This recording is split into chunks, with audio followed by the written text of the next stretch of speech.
kun ishxonada boshim og'rib, ko'p dorilarni berib ko'rishdi. Siqib yotgandan keyin analgin dimidrol ukollar ham ta'sir qilmadi. Kechgacha og'ridi, magneziya ham qildik, ta'sir qilmadi. Haqiqatda qisman og'riq bosiladi, lekin kechga borib yana og'riq kuchayib ketaverdi. Qo'limda maysara bor edi o'shanda. Maysara mahsulotini qizim aytib qoldi, "Oyi, hammaga maqtaysiz-ku, iching shuni" deb shartta tayyorlab beruvdi. Oldim, ichdim, bo'ldi dedim, menga hech narsa kerak emas, tinch qo'ylaring dedim-da, o'sha 10 minutda boshim shunaqa zo'r bosildi. Haqiqatda nimaga bo'tdi?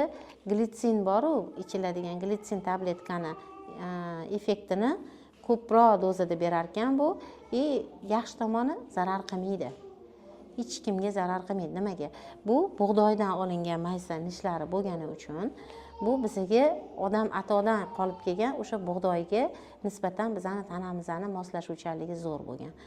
Ana bu narsa menda o'sha bosh og'rig'ini birdaniga yaxshi ta'sir qilib, og'riq bosilgan, uyqularim tinchlangan, maza qilib uxlaganman.